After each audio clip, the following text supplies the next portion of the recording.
अस्सलाम वालेकुम, कैसे हैं आप सब? उम्मीद है आप सब खैरियत से होंगे। आप लोगों का वेलकम है मेरे चैनल सोल पाथ पर।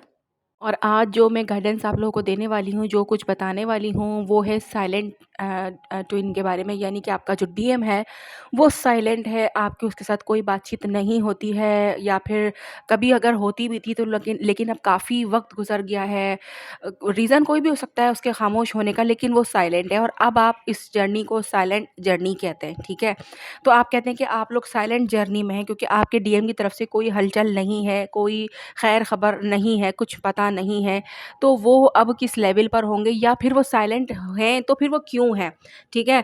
तो यहाँ पर हम जो है वो कुछ मैं आप लोगों को बातें बताऊँगी जो ज़रूरी हैं, और आप इसको समझने की कोशिश करिएगा ताकि आप लोगों के लिए आसानियाँ हों। जिन डीएफ्स के डीएम जो हैं वो साइलेंट होते हैं ना, तो उनका ये भी होता है कि वो साइलेंट इसीलिए होते हैं कि ये जो फ़ेज़ होता है उनके अंदर की हीलिंग और उनकी स्ट्रगल की निशानी होती है, ठीक है? यानी कि अब वो खामोश हो गए हैं, वो कुछ कह नहीं रहे हैं, आपसे दूर हो गए हैं। अब वो दूर होने की कोई रीज़न हो सकता है, जैसे कि हम ये कह लें कि वो मैरिड हो गए तो वो दूर हो गए, ठीक है? अब उन्होंने बातचीत करना बिल्कुल बंद कर दिया है, और अब इस बात को भी तकरीबन काफ़ी साल हो गए या फिर महीने हो गए, मतलब एक लॉन्ग टाइम हो गया है, ठीक है? तो अब वो साइलेंट हैं, अब उनकी तरफ से कुछ नहीं, तो अब क्या उनकी लाइफ़ में चल क्या रहा है? क्योंकि वो हैं तो आपके डीएम, तो डीएम हैं तो फिर अब क्या चल रहा है? तो इसका मतलब क्या है कि वो खामोश होके बैठ गए, तो क्या हो गया? क्या वो मूव ऑन हो गए? अगर वो मूव ऑन हो गए तो इसीलिए फिर वो खामोश हैं, तो ये भी डीएफ के मन में जो है वो चीज़ें आती हैं कि अगर वो मूव ऑन हो गए हैं, तो फिर वो मेरे डीएम कैसे हुए? या फिर मैं उनकी डीएफ हूँ तो वो मुझसे मूव ऑन नहीं हो सकते, और ये बात सच होती है। तो अक्सर डीएम जो खामोश हो जाते हैं, अगर वो मैरिड हो गए हैं और उसके बाद वो खामोश हो गए हैं, ठीक है? तो ये भी चीज़ होती है कि उनके अंदर की जो हीलिंग का प्रोसेस चल रहा होता है, और वो अपने अपने आप को हील करने में जो है वो लगे होते हैं। अपने अंदर की जो है मतलब उनकी जो हीलिंग की जो स्ट्रगल होती है, उसके अंदर वो होते हैं, क्योंकि उन्हें सुकून नहीं मिल रहा होता है, कुछ समझ में उनको नहीं आ रहा होता है। तो इस वजह से भी वो खामोशी इख्तियार कर लेते हैं, क्योंकि वो इस स्ट्रगल में होते हैं कि किसी तरह मुझे अंदर का जो है वो सुकून मिल जाए, ठीक है? क्योंकि वो अपने इमोशंस को जो है वो समझने की कोशिश कर रहे होते हैं कि ये इमोशंस मेरे जो हैं वो क्या हैं? वो जो होते हैं ना अपनी जर्नी के उस लेवल पर होते हैं जहाँ उन्हें क्लैरिटी की ज़रूरत होती है, ठीक है? यानी कि अब आपके जो डीएम इस लेवल पर हैं कि वो खामोश हैं और अपने अंदर के इमोशन से वो स्ट्रगल कर रहे हैं, समझ नहीं पा रहे कि हो क्या रहा है। तो वो क्यों नहीं समझ पा रहे हैं? क्योंकि उन्हें क्लैरिटी नहीं है, उन्हें चीज़ें समझ में नहीं आ रही है कि ये जो मैं फ़ील कर रहा हूँ, ये जो मेरे अंदर इमोशंस हैं, ये क्यों हैं और ये अब क्यों हैं? मैं अगर मैरिड हूँ, तो ये नहीं होने चाहिए, ये गलत है। ठीक है? यानी कि इस तरीके की जो जंग होती है वो उनके अंदर चल रही होती है, और वो इसी वजह से खामोश हो जाते हैं, और काफ़ी टाइम तक जब तक उनके अंदर ये जंग चलती रहती है, जब तक उनको क्लैरिटी नहीं मिलती है, ये जंग जो है वो चलती रहती है और उनका साइलेंट भी चलता रहता है। ठीक है? और कुछ डीएम का साइलेंट रहने का रीज़न ये भी होता है कि उन्हें अपने इमोशंस का इज़हार करने से डर लगता है, ठीक है? अब वो सिचुएशन कोई भी हो सकती है कि आप अगर वही वाली बात कि अगर आपका डीएम मैरिड है, तब भी वो अपने इमोशंस आपके साथ शेयर नहीं कर सकता। उसकी फीलिंग जो आपके लिए डेवलप्ड हो रही हैं, या वो जो आपके लिए महसूस कर रहा है, वो कैसे आपको बताए? वो इज़हार ही नहीं कर सकता, ठीक है? उससे उसको ये समझ में नहीं आ रहा होता कि मैं अब क्या करूँगा ये सब बोलकर, और वो क्या सोचेगी मेरे बारे में? क्योंकि अब उसे डीएम, डीएफ का तो मामलात उसको पता ही नहीं है ना, कि भई हम किसी जर्नी में हैं, या वो मेरा पार्ट है या मैं उसका पार्ट हूँ। इन सारी चीज़ों से वो परे होते हैं, उनको कुछ नहीं पता होता। तो इसीलिए जब उनके अंदर ये फीलिंग, ये इमोशंस डेवलप्ड होते हैं, तो वो तब भी साइलेंट होते हैं, क्योंकि उन्हें ये समझ में नहीं आ रहा होता कि मैं जाकर करूँ तो क्या करूँ? मैं क्या बोलूँ? अपने आने की वजह क्या बताऊँ? क्या बोलूँ उसको मैं कि मैं क्यों आया हूँ? और फिर अगर मैं उसको ये कहता हूँ कि मैं तुम्हारे लिए ऐसा कुछ फ़ील करता हूँ, तो वो क्या सोचेगी मेरे बारे में? क्योंकि वो तो आपको 3D के लेवल से ही वो देख रहे होते हैं। उन्हें ये नहीं पता होता कि हम लोग जो है वो किसी स्पिरिचुअल कनेक्शन में हैं, और अगर उनको महसूस हो भी रहा होता है अपनी तरफ से, तो वो ये समझते हैं कि पता नहीं आपको ये चीज़ होती भी होगी या नहीं होती होगी। आपकी तरफ से उन्हें क्लैरिटी नहीं होती है, ठीक है? तो वो डीएम भी जो है वो साइलेंट रहते हैं। और कुछ डीएम जो साइलेंट होते हैं, उनकी ये भी होता है उनके साथ कि उनकी अवेकनिंग का जो है ये सिग्नल है, ठीक है? वो बिल्कुल उनको साइलेंट कर दिया गया है, आपसे दूर कर दिया गया है, नो कॉन्टैक्ट सेपरेशन दे दिया गया है, ताकि जो है वो उनकी अवेकनिंग स्टार्ट हो सके। और ये आपको उनकी खामोशी जो है वो उनकी अवेकनिंग का जो है आपको एक सिग्नल दिया जाता है कि क्योंकि वो अवेकनिंग के जो है प्रोसेस में स्टार्ट हो चुके हैं, ठीक है? वो अपनी स्पिरिचुअल ग्रोथ के प्रोसेस में होते हैं, ठीक है? उस वक़्त जो है जब वो आपसे साइलेंट हैं, तो वो उनकी स्पिरिचुअलिटी जो है वो बढ़ रही होती है। मज़ीद वो आपसे दूर रहकर भी वो स्पिरिचुअल हो रहे होते हैं, क्योंकि क्योंकि आप भी उसका अदर हाफ़ हैं और आप भी उसकी दूरी की वजह से उसकी उसके मतलब उससे बात नहीं हो रही, उससे नो कॉन्टैक्ट की वजह से आप लोगों को भी हम कहते हैं इनर वर्क करें, ये करें, वो करें, ठीक है?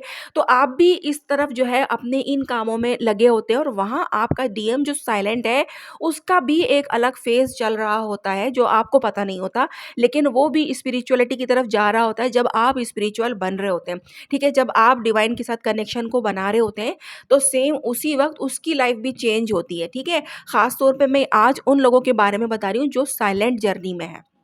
वो अपनी स्पिरिचुअलिटी के अंदर मज़ीद जो है वो ग्रोथ हासिल करते हैं, आगे से आगे बढ़ते हैं, उनको बहुत सारी नॉलेजेस होती हैं और वो मतलब सारी इन्फॉर्मेशन वो इधर-उधर से इकट्ठा करने में लग जाते हैं, ठीक है? यानी कि वो भी डिवाइन से जो है ना वो कनेक्ट हो जाते हैं कि मैं और ऐसा क्या करूँ कि बस मुझसे खुदा खुश हो जाए, मेरा डिवाइन मुझसे खुश रहे, मैं और ऐसा क्या करूँ? यानी कि आप देखेंगे कि आप ये सोचेंगे कि यार ना मेरा इनसे कोई कॉन्टैक्ट है ना कुछ, अगर आप उनको दूर से देखती हैं या आपको उनके बारे में कहीं से कुछ पता चलता है और आपको ये लगता है कि यार वो स्पिरिचुअल हो गए, मज़ीद हैं वो, मैं हालाँकि मैं उनके कॉन्टैक्ट में हूँ नहीं, हमारा तो कोई एनर्जी एक्सचेंज भी नहीं होता, लेकिन वो फिर भी स्पिरिचुअल है।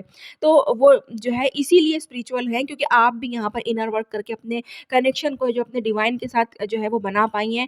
आपने भी जो है वो कुछ न कुछ किया है, इसलिए आपका जो पर्सन है, भले वो आपसे दूर है लेकिन वो है तो आपका हिस्सा, आपसे कनेक्टेड है वो, ठीक है? तो उस पर भी वहाँ पर काम हो रहा है, वो भी स्पिरिचुअलिटी में आगे चल रहा है। और ये भी एक जो है उसका रीज़न होता है खामोश रहने का, साइलेंट रहने का, ठीक है? तो वो डीएफ अक्सर परेशान रहती हैं जिनके डीएम जो हैं वो साइलेंट हैं और उनकी जर्नी साइलेंट है, तो वो कहती हैं कि हमारे लिए तो कुछ बताएँ कि क्या हो रहा है, क्या नहीं हो रहा। तो मैंने आज आप लोगों को यहाँ पर जो है वो साइलेंट डीएम जो होते हैं उनके बारे में बताने की कोशिश की है कि आपको कुछ क्लैरिटी मिले कि जनाब जो है सिर्फ़ आप ही स्ट्रगल से नहीं गुज़र रही हैं, वो भी वहाँ पर स्ट्रगल से गुज़र रहे हैं।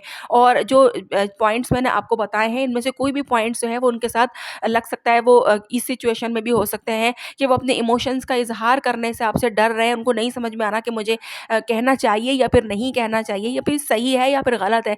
इस कन्फ्यूज़न के अंदर वो आगे नहीं बढ़ते, वो कन्फ्यूज़ रहते हैं क्योंकि। और कुछ डीएम इसलिए साइलेंट होते हैं क्योंकि उनकी अवेकनिंग चल रही होती है, उनकी स्पिरिचुअल ग्रोथ चल रही होती है। मैं ये नहीं कह रही हूँ कि वो आपकी तरफ से सब कुछ समझ रहे हैं। वो फ़िलहाल अपना कनेक्शन डिवाइन के साथ बना रहे होते हैं, ठीक है? आपसे दूर रहकर भी जो है उनकी स्पिरिचुअल अवेकनिंग हुई होती है और वो जो है अपने इस कनेक्शन को अपने डिवाइन के साथ मज़ीद वो जो है आगे बढ़ा रहे होते हैं, खुद पर काम करके खुद भी वो ग्रोथ हासिल करते हैं अपनी हर लेवल में, ठीक है? और कुछ डीएम का ये होता है कि उन्हें क्लैरिटी ही नहीं होती है, वो अपने इमोशंस को ही जो है वो डील नहीं कर पा रहे होते हैं, समझ नहीं पा रहे होते हैं कि मुझे ये अगर हो रहा है तो मुझे क्यों हो रहा है, मुझे इस तरह की फीलिंग क्यों आ रही है। तो इसी तरह वो खामोश होके एक साइड हो जाते हैं कि पता नहीं क्या चल रहा है। ऐसी सिचुएशन में डीएफ के लिए जो गाइडेंस बनती है वो क्या है? जब आपका साइलेंट फ़ेज़ चल रहा है ना, तो डीएफ को चाहिए कि वो अपने आप को, यानी कि अपने डीएम से जो है वो इमोशनली डिटैच करें फ़ौरन, ठीक है? क्योंकि उन्हें पता है कि उनका डीएम साइलेंट है बिल्कुल। अब मैंने आपको बता भी दिया कि वो साइलेंट तो है, लेकिन उसके साथ क्या चल रहा है। तो यहाँ पर अब आपको क्या काम करने की ज़रूरत है, आपको इमोशनली डिटैच होने की ज़रूरत है। देखिए, डिटैचमेंट का मतलब ये नहीं होता कि आप उससे कनेक्शन तोड़ रही हैं, ठीक है, सब कुछ ख़त्म कर रही हैं। आप सिर्फ़ अपनी एनर्जी को प्रोटेक्ट कर रही हैं, ये होता है। आपने अपनी एनर्जी को जो है वो सेव कर लिया है। फिर इसके साथ-साथ आप अपने इनर वर्क पर भी फ़ोकस हैं, ठीक है? आपको जो इनर वर्क में जो भी आप लोगों को करना होता है, वो सब भी मैंने आप लोगों को बताया हुआ है। तो वो चीज़ भी आपको करनी, जब आपको पता है कि आपका डीएम बिल्कुल साइलेंट है, आपकी साइलेंट जर्नी है, तो अब आपको क्या करना है, वो मैंने आपको सब बता दिया है, ठीक है? आपने जो है डिटैचमेंट सबसे पहले इमोशनली करनी है अपने डीएम के साथ, उसके बाद आपने जो है इनर वर्क पे फ़ोकस करना है और फिर साथ में आपने सब्र भी रखना है, ठीक है? ये नहीं करना कि मैंने आज कर लिया, 2 दिन कर लिया, 4 दिन कर लिया, 1 हफ़्ता कर लिया, 1 महीना और अब तो कुछ हो ही नहीं रहा। तो देखें, ये सिचुएशन के ऊपर डिपेंड करता है, आपने सब्र से काम लेना होगा। ये जर्नी में यूनियन बिल्कुल भी जो है वो जल्दी नहीं होता है, ठीक है? ये तो बिल्कुल भूल जाएँ कि सब कुछ जल्दी हो जाएगा। इसमें इतना-इतना टाइम लग जाता है ना, आपको नहीं पता, आप लोग नहीं समझ सकते कि ये इसके अंदर 20-20, 25-25, 30-30 साल लग जाते हैं, उम्रें आधी से ज़्यादा जो है वो निकल जाती हैं और तब जाके डीएम को अकल आती है, ठीक है? मैं अपने अल्फ़ाज़ों में ये कहूँगी। इसीलिए वो डीएफ जो ये सोचती है कि मैंने 1 महीना कर लिया, मैंने 2 महीने कर लिया, अभी तक कुछ नहीं हुआ, मुझे जल्दी से रिज़ल्ट नहीं मिल रहा। तो जनाब ये जर्नी जो है मैंने आप लोगों को पहले ही बताया कि एक तो ये हमारे हिसाब से चलती नहीं है, सिर्फ़ हम इसको थोड़ा-सा सेट करके चला सकते हैं ताकि हमें थोड़ा जो रिस्पॉन्स जो हमें 10 साल के बाद मिलने वाला है वो हमें 7-8 साल के अंदर मिल जाए, ठीक है? लेकिन इससे ज़्यादा जल्दी जो है वो हमें भी नहीं मिलता क्योंकि हमें खुद को समझने में इतना ज़्यादा टाइम लग जाता है कि हम काफ़ी सारा टाइम तो समझने में ही वेस्ट कर देते हैं। लेकिन साइलेंट डीएम जो होते हैं वो अपनी तरफ से अक्सर आप लोगों को इनडायरेक्टली जो है वो सिग्नल भेजते हैं। जैसे कि ड्रीम के ज़रिए आपको सिग्नल भेजेंगे या फिर एंजल नंबर आपको जो है वो दिखते हैं और आप उनकी मीनिंग को जो है वो देखते हैं कि क्या है और अब आपको क्या करने की ज़रूरत है, आपको क्या करने के लिए कहा जा रहा है, आप वो चीज़ करते हैं। आपका टेलीपैथिक कनेक्शन होता है, यानी कि जो डीएम आपका साइलेंट है वो टेलीपैथिकली आपके साथ कनेक्टेड बिल्कुल है और वो आपको मैसेजेस भेज रहा है। आपसे मुसलसल जो है वो उसके थॉट आपको आ रहे हैं। और बाकायदा आप लोगों की बातचीत चल रही है, आपको ऐसा लग रहा है कि वो मुझे कुछ कह रहे हैं और मैं उसका आंसर कर रही हूँ, ठीक है? तो ये जो चीज़ होती है ना, ये टेलीपैथिक होती है। और जो मेन चीज़ होती है जो डीएफ को इस सिचुएशन में करनी चाहिए वो होती है सेल्फ लव, ठीक है? सेल्फ लव इनर वर्क का सबसे पहला पार्ट होता है जो मैंने आप लोगों को अच्छे से बताया हुआ है। तो बस आप इन चीज़ों को फ़ॉलो करें अगर आप ट्विन जर्नी में हैं और साइलेंट जर्नी में हैं, ठीक है? आपका डीएम बिल्कुल साइलेंट है, तो आप लोगों के लिए यही गाइडेंस है जो मैंने आपको बताई है। आपने बस इसी तरह चलते रहना है और जो है बिना किसी एक्सपेक्टेशन के कि यार वो आएगा, मेरी शादी उससे होगी और ये वो, इन सारी चीज़ों को एक साइड पर रख के आपने जो है आगे बढ़ना होता है, ठीक है? अगर कोई बात नहीं समझ में आई हो या कुछ और पूछना हो आप लोगों ने तो आप मुझे कमेंट कर सकते हैं, फिर मैं आप लोगों को आंसर करने की पूरी-पूरी कोशिश करूँगी और कोई ऐसा सवाल होगा तो उसका मैं डिटेल में वीडियो बनाकर ही आंसर कर दूँगी। जब तक के लिए आप लोग मुझे इजाज़त दीजिए। अल्लाह हाफ़िज़।